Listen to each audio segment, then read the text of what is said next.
আলহামদুলিল্লাহ, রহমত বরকত নিয়ে এলো মাহে রমজান।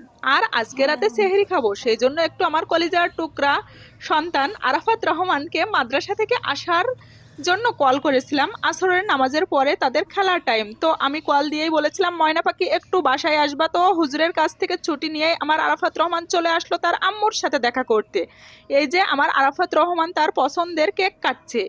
আমার আরাফাত রহমান কিন্তু 11 বছর বয়স থেকেই 1 মাস রোজা রাখা শুরু করেছেন। এর আগেও বিসমিল্লাহ। রোজা করতেন, তো গত বছর থেকেই 1 মাস রোজা রেখেছেন।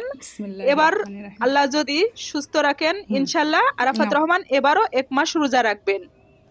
আরাফাত রহমান তার বড় আপুর সাথে একটু কেক খাচ্ছে। আমাদের মেয়েও কিন্তু মাদ্রাসাতেই পড়েন। সবাই দোয়া করবেন আমাদের সন্তানকে যেন আল্লাহ 30 পারা কোরআনের হাফেজ করে নেন। আল্লাহ যেন কবুল করে নেন আমাদের প্রত্যেককে 30টি তারাবি ও রোজা রাখার জন্য। আর আমিও অনেক বেশি দোয়া করি আল্লাহ যেন প্রত্যেক পরিবারে সুখ শান্তিতে ভরে দেন। অতএব 30টি তারাবি রোজা রাখার তৌফিক দেন।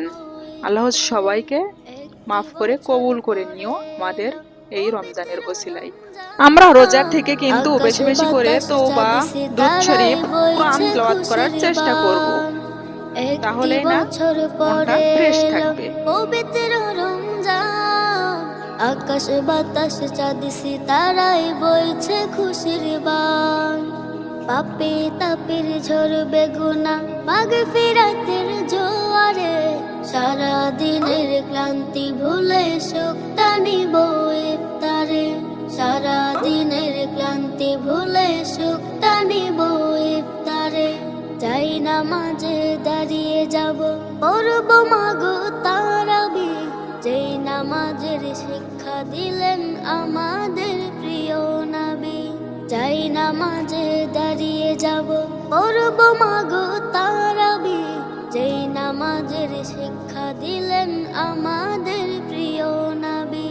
রোজ হাসরে ধন্য হব মহান প্রভুর দিদারে। সারা দিনের ক্লান্তি ভুলে সুখটা নিব ইফতারে। সারা দিনের ক্লান্তি ভুলে সুখটা নিব ইফতারে।